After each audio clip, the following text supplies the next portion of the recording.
আমাদের দেখলে মনে হয় না যে আমরা মারা যাব। আমাদের লাইফস্টাইল দেখলে কি মনে হয় যে আমরা মারা যাব? মনে হয় না। মনে হয় যে আমরা কত শত শত বছর না বাঁচবো, তাই না? যদি এটাই মনে হতো যে আমরা মারা যাব, তাহলে কেউ প্রিয় ভাইরা নামাজ না পড়ে থাকতে পারতো না। সবাই নামাজে আসতো। দেখেন, এই পৃথিবীতে অনেক যুবক ছিল আপনার মতো আমার মতো, তাগড়া তাগড়া যুবক।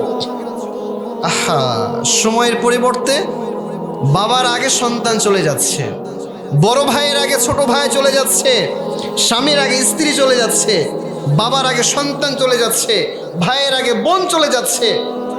কোনো সিরিয়াল নাই। There is no serial. এখানে কোনো সিরিয়াল চলে না। এজন্য মৃত্যু এটা আমাদের কাছে যে কোনো সময় আসতে পারে। পৃথিবীতে সবচেয়ে নিশ্চিত বিষয় কি জানেন? মৃত্যু। কিন্তু সবচেয়ে অনিশ্চিত বিষয় হচ্ছে কার যে কোন সময় মৃত্যু হবে কেউ বলতে পারবো? এখানে যারা আমরা আছি, আমরা কেউ কি বলতে পারবো যে আমাদের কাছে কোন সময় মালাকুল মাউত আসবে?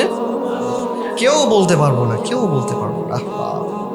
এজন্য মৃত্যুর আগে আমাদের জীবনটাকে পরিবর্তন করা দরকার আছে না নাই?